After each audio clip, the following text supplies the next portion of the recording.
Assalamualaikum warahmatullahi wabarakatuh. Salam sejahtera bagi kita semua. Perkenalkan, saya Alvina Nur Aini, dosen tetap pada program studi D3 Penjaminan Mutu Industri Pangan Politeknik AK Bogor. Bidang keahlian saya adalah ilmu kimia. Pada kesempatan kali ini, saya akan menyajikan pernyataan diri dosen dalam unjuk kerja Tridharma Perguruan Tinggi atau PDD UKT-PT pada bidang pengajaran sebagai salah satu persyaratan pada proses sertifikasi dosen tahun 2025. Salah satu mata kuliah yang saya ampu adalah Analisis Makanan dan Minuman 2 atau AMAMI 2. AMAMI 2 merupakan lanjutan dari mata kuliah AMAMI 1. Perbedaan antara keduanya yaitu pada AMAMI 1 berfokus pada analisis zat gizi makro seperti karbohidrat, protein, lemak, dan sebagainya menggunakan metode konvensional. Sedangkan pada AMAMI 2 berfokus pada analisis zat gizi mikro dan fitonutrien menggunakan metode instrumentasi. Mata kuliah AMAMI 2 merupakan mata kuliah wajib pada semester 3 dengan bobot 1 SKS teori dan 1 SKS praktik. Terdapat mata kuliah prasyarat sebelum mengikuti perkuliahan AMAMI 2, yaitu analisis instrumentasi yang juga diampu oleh saya. Mata kuliah AMAMI 2 terdiri dari 14 kali pertemuan materi, tidak termasuk UTS dan UAS. Sistem perkuliahan dilaksanakan secara sinkronus tatap muka di dalam kelas maupun di laboratorium. Mata kuliah AMAMI 2 mencakup pengetahuan dan keterampilan dalam melakukan analisis kimia pada sampel makanan dan minuman. Fokus utama adalah penerapan metode analisis instrumentasi menggunakan prinsip spektrofotometri dan kromatografi dalam pengujian kualitas pangan. Isi mata kuliah ini telah disesuaikan dengan kebutuhan dan kondisi terkini di dunia industri pangan, sehingga mahasiswa memperoleh pengetahuan dan keterampilan yang relevan serta siap diterapkan dalam praktik kerja di industri. Dalam melaksanakan perkuliahan AMAMI 2, saya menerapkan prinsip DIA. DIA yang pertama adalah delivery, yaitu saya menyampaikan materi kepada mahasiswa dengan cara ceramah dan presentasi yang saya kemas secara menarik agar mudah dipahami. CPL Prodi yang digunakan sebagai acuan untuk merancang dan mengembangkan pembelajaran dari mata kuliah ini terdiri dari 9 poin yang meliputi 4 aspek utama, yaitu sikap, keterampilan umum, keterampilan khusus, dan pengetahuan. CPL Prodi kemudian diturunkan menjadi 4 CPMK yang terdiri dari 1. Mahasiswa mampu mengidentifikasi karakteristik fisik dan kimia bahan uji dalam analisis pangan. 2. Mahasiswa mampu melakukan analisis kualitatif dan kuantitatif terhadap sampel pangan menggunakan metode spektrofotometri dan kromatografi sesuai parameter baku. 3. Mahasiswa mampu mengoperasikan instrumen spektrofotometri dan kromatografi secara tepat untuk analisis sampel pangan. 4. Mahasiswa mampu menginterpretasikan data hasil analisis dan menyusun laporan secara akurat dan sesuai kaidah ilmiah. CPMK dijabarkan kembali menjadi 8 sub CPMK yang melahirkan 8 pokok bahasan. Yang pertama, penetapan kadar nitrit dalam bahan pangan menggunakan spektrofotometri UV visible. Yang kedua, penetapan kadar kalsium dalam susu menggunakan spektrofotometri serapan atom. Yang ketiga, identifikasi kurkumin dalam temulawak menggunakan kromatografi lapis tipis. Keempat, estimasi ketidakpastian kadar kafein dalam minuman isotonik menggunakan kromatografi lapis tipis kinerja tinggi. Kelima, pemisahan senyawa pigmen dari sayuran menggunakan kromatografi kolom. 6. Penetapan kadar tiamin dalam bahan pangan menggunakan metode kromatografi cair kinerja tinggi. Ketujuh, penetapan kadar alkohol dalam bahan pangan fermentasi dengan metode kromatografi gas. Dan yang kedelapan, studi kasus dan problem based learning untuk integrasi materi. Referensi yang saya gunakan dalam mata kuliah ini adalah buku teks analisis makanan seperti yang ditampilkan pada layar, jurnal nasional maupun jurnal internasional. DIA yang kedua adalah interaction, yaitu saya memberikan kesempatan kepada mahasiswa untuk berpartisipasi aktif dalam pembelajaran. Untuk mencapai interaksi ini, maka metode pembelajaran yang saya terapkan pada mata kuliah AMAMI 2 adalah ceramah interaktif, diskusi, case study, cooperative learning, dan problem based learning. Dari interaksi ini diharapkan proses pembelajaran dapat berjalan dua arah. GIA yang terakhir adalah assessment, yaitu saya melakukan evaluasi hasil belajar mahasiswa dengan pemberian tugas baik mandiri, individu maupun kelompok, serta pemberian ujian. Sistem penilaian dalam mata kuliah AMAMI 2 adalah sebagai berikut.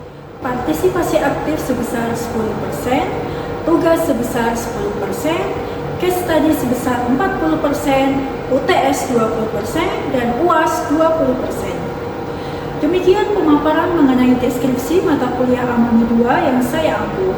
Untuk selanjutnya akan ditampilkan video pembelajaran di kelas bersama mahasiswa dengan materi penetapan kadar tiamin dalam bahan pangan dengan metode kromatografi cair kinerja tinggi. Selamat menyaksikan. Assalamualaikum warahmatullahi wabarakatuh. Waalaikumsalam warahmatullahi wabarakatuh. Selamat siang. Siang, Bu. Apa kabar? Alhamdulillah. Sudah makan siang? Sudah. Jadi sudah full, bisa konsentrasi ya. Oke. Nah, hari ini kita berjumpa lagi di mata kuliah teori analisis makanan minuman 2 ya, atau AMAMI 2. Nah, sebelum kita masuk ke materi ya, alangkah baiknya kita berdoa dulu ya, menurut agama dan kepercayaan masing-masing. Berdoa dimulai. Berdoa selesai. Oke. Nah, hari ini materi kita apa? Materi kita adalah penetapan kadar tiamin dengan metode kromatografi cair kinerja tinggi ya, atau dalam bahasa Inggris High Performance Liquid Chromatography ya, atau HPLC. Nah, ini sebenarnya kalian sudah pernah dapat ya di mata kuliah analisis instrumentasi ya. Jadi ini adalah aplikasinya nih. Nah, dulu kita belajar instrumennya saja ya, fokus ke situ. Sekarang kita aplikasikannya kalau ke bahan pangan apa gitu ya. Nah, ini khususnya adalah tiamin ya. Oke. Nah, kemudian minggu lalu ya kalian juga sudah belajar mengenai apa, kromatografi kolom ya, dengan apa aplikasinya itu untuk pemisahan pigmen tumbuhan. Oke. Nah, ini masih ada hubungannya ya sama HPLC ini. Oke. Kromatografi di sini. Masih ada yang ingat nggak apa itu kromatografi? Saya Bu. Oke. Kromatografi adalah suatu teknik pemisahan. Oke, masih ada satu lagi ya kata kuncinya. Komponen apa yang harus ada dalam kromatografi? Saya Oke, salah. fase diam sama fase terang. Oke, betul ya. Jadi kromatografi itu adalah teknik pemisahan, betul ya. Tapi harus ada apanya? Harus ada komponen fase diam dan fase gerak. Nah, ya itu ya. Itu adalah dasar kita untuk bisa memahami materi ini nanti ya. Untuk capaian pembelajaran dari materi ini adalah mahasiswa mampu menentukan kadar tiamin dalam bahan pangan menggunakan metode kromatografi cair kinerja tinggi atau HPLC sesuai prosedur industri pangan ya. Jadi harapannya setelah mempelajari materi ini ya, kalian bisa apa? Menentukan kadar tiamin dalam suatu sampel pangan ya. Bahan pangan apapun ya yang mengandung tiamin, Anda bisa mengukur kadarnya. Nah, kemudian ruang lingkup materinya ada apa saja? Yang pertama ya, nanti kita akan belajar mengenai HPLC ya. Oke, nah ini kita mengulik lagi ya, merefreshment tentang materi HPLC. Kemudian yang kedua adalah karakteristik dari tiamin ya. Jadi kita harus tahu dulu nih tiamin ya, senyawa target kita ini dia karakteristiknya sifatnya seperti apa, sehingga kita bisa menentukan metode yang sesuai untuk menganalisis si tiamin ini ya. Oke, kemudian yang ketiga adalah analisis kualitatif dan kuantitatif ya. Tiamin menggunakan HPLC. Oke ya. Jadi tiamin itu apa sih? Tiamin itu adalah vitamin B1 ya. Nah, dia bisa ditemukan di mana? Banyak ya. Dalam bahan pangan itu banyak. Di sayuran, ada biji-bijian, ada kacang-kacangan ya, kemudian daging, kemudian seafood ya, ikan. Itu banyak yang mengandung vitamin B1. Oke ya. Nah, apa pentingnya tiamin ini? Kenapa harus dilakukan analisis? Nah, jadi tiamin ya, kalau di dalam tubuh ya, itu fungsinya adalah sebagai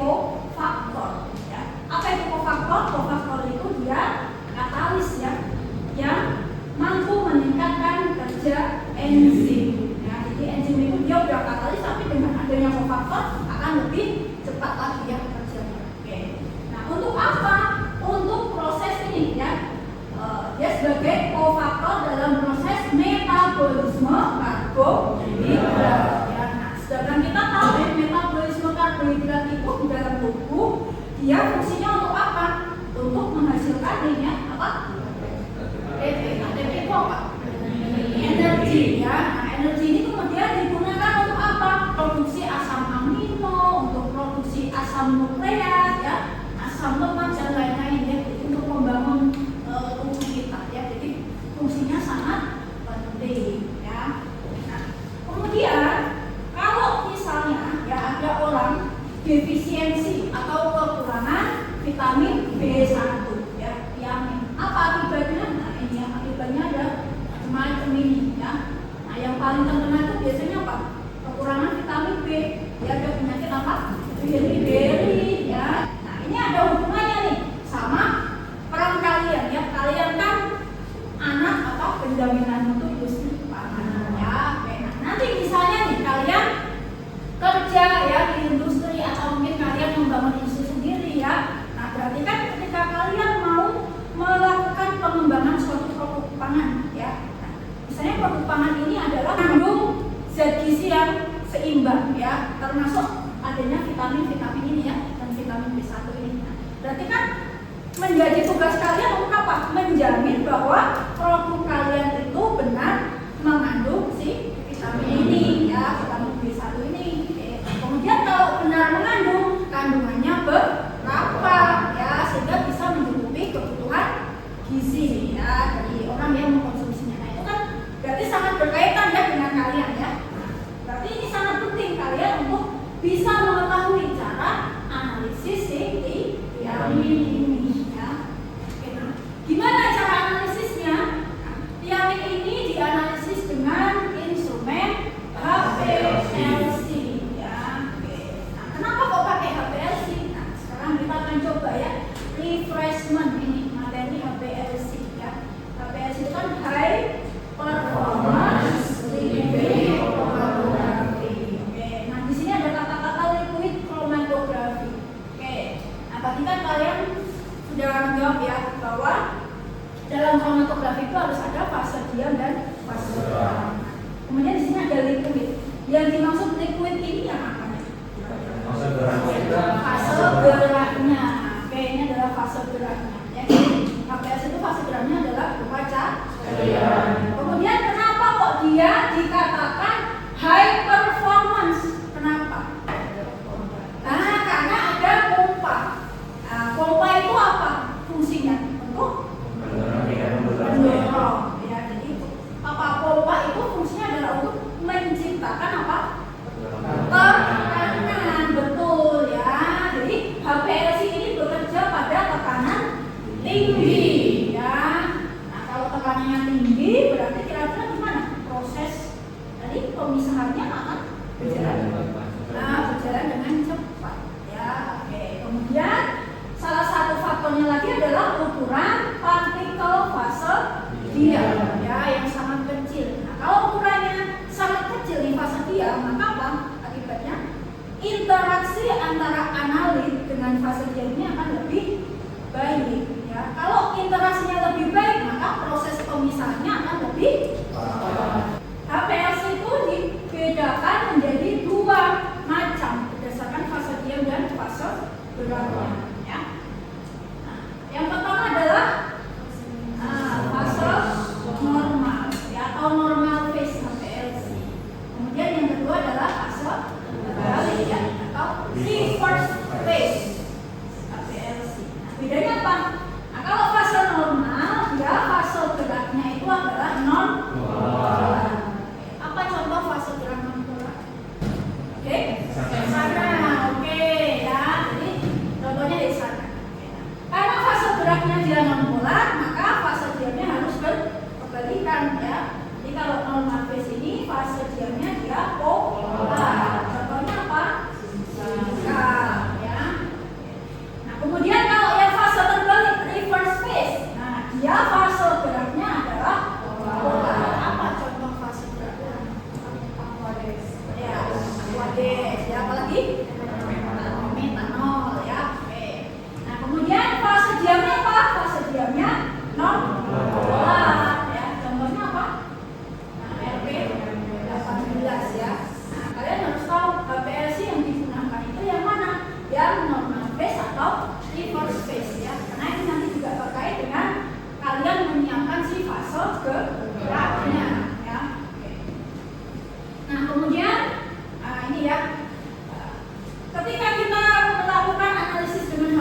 adanya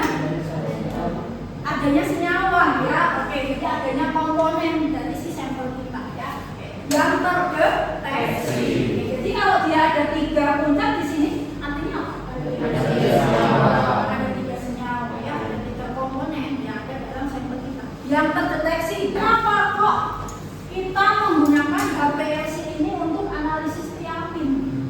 Kenapa kok menggunakan HPLC? Kenapa kok pakai instrumen yang lain nih? Misalnya nih ada spektrofotometri UV visible. Kenapa nggak pakai ini? Kenapa pakainya HPLC? Nah, kira-kira gimana?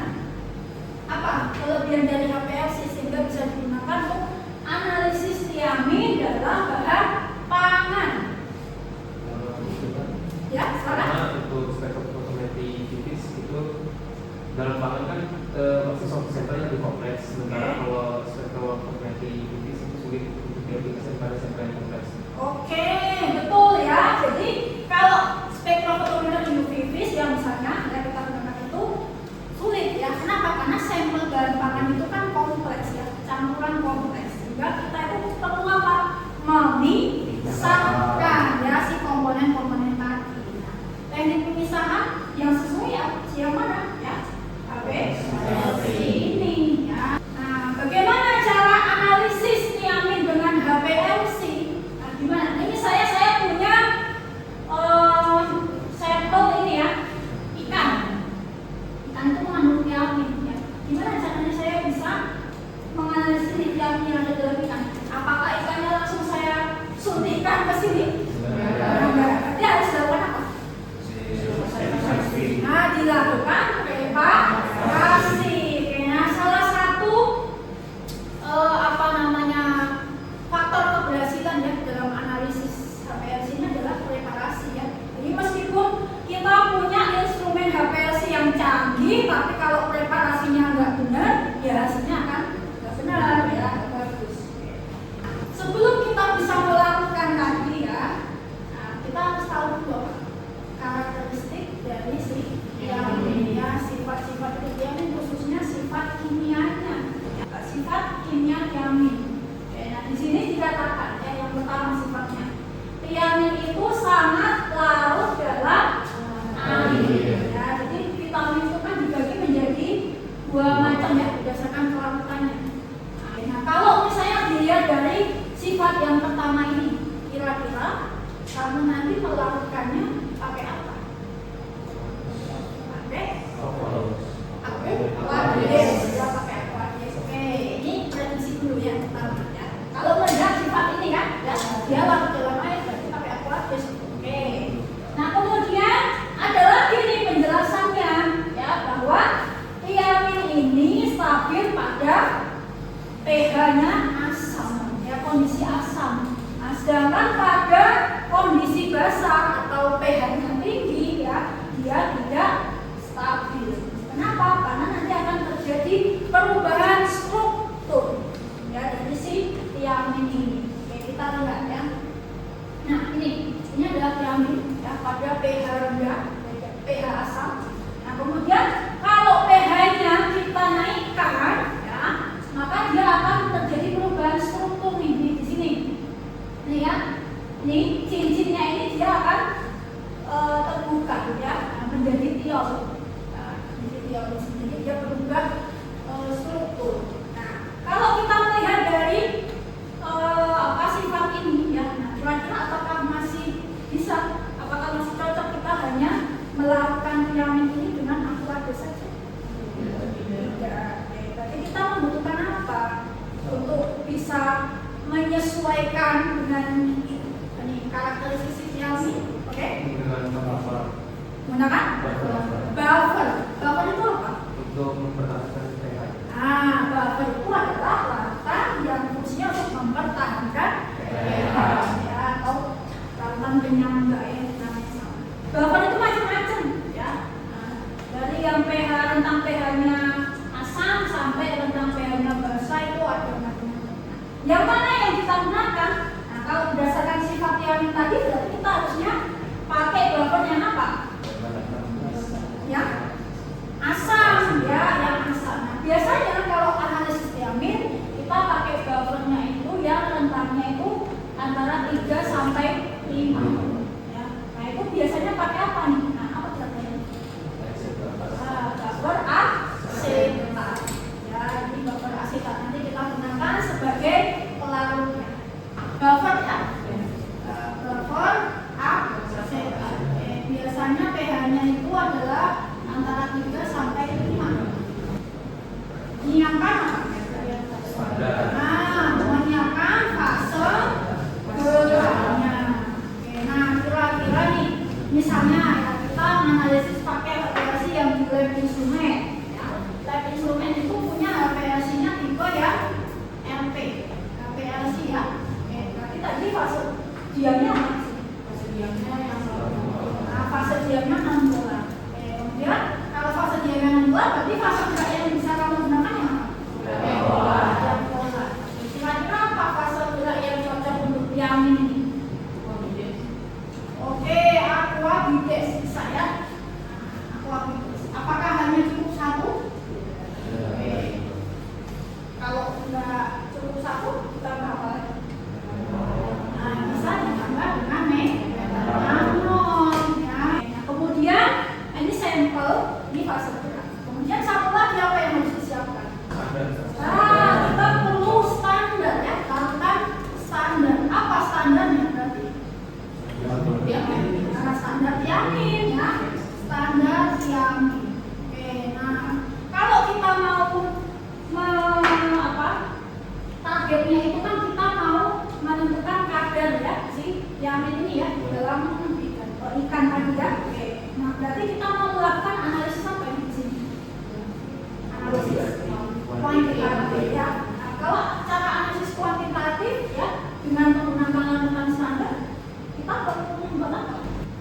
Kita perlu direct standar ya. Kita akan menggunakan kromatogram ya. Katakanlah sampel kita itu ada 1, 2, 3, 4, 5 puncak. Nah, kira-kira mana ini yang merupakan tiamin sampel kita ini? Nah, caranya gimana? Dibandingkan dengan faktor retensi si standar. Ya, karena standar itu keluarnya di menit ke-5, berarti puncak yang keluar di menit ke-5 itu adalah yang sebenarnya bukan. Ya. Yang kedua, kita lakukan analisis kuantitatif. Berarti kita bikin apa?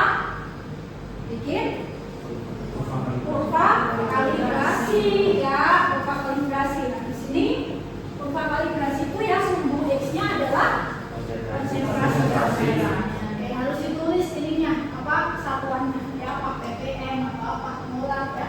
Kemudian sumbu Y-nya apa? Luas area tadi ya. Nanti kita akan mendapatkan apa? Setelah kita buat kurva kalibrasi, kita akan mendapatkan persamaan regresi linier ya. Y sama dengan AX plus B ya. Soal latihan. Oke. Nah, seorang mahasiswa akan menganalisis kandungan vitamin di dalam bahan pangan. Metode yang digunakan adalah KCKT. Berapa kadar vitamin B1? Oke, nah jadi ada data nih di sini ya. Nah, yang ini sebentar ya saya. Oke, ada data kurva baku ya. Ada 3 macam larutan standar. Ada B1, B2 dan C. Yang ditanyakan itu cuma B1-nya saja. Ya. Oke, siapa yang bisa membantu saya? Oke, silakan. Natasha. Anda ini saja presentasikan dulu ya. Kira-kira alur mengerjakannya itu gimana sih? Jadi pertama kan kita lihat dulu standarnya vitamin B1 itu nilai waktu retensinya sekian. Nah terus kalau misalkan di sampel itu yang merupakan vitamin B1 itu yang ini yang 5,7. Nah berarti nanti tinggal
sesuai ya. Jadi dari awal ini kalian langsung melakukannya menggunakan verb.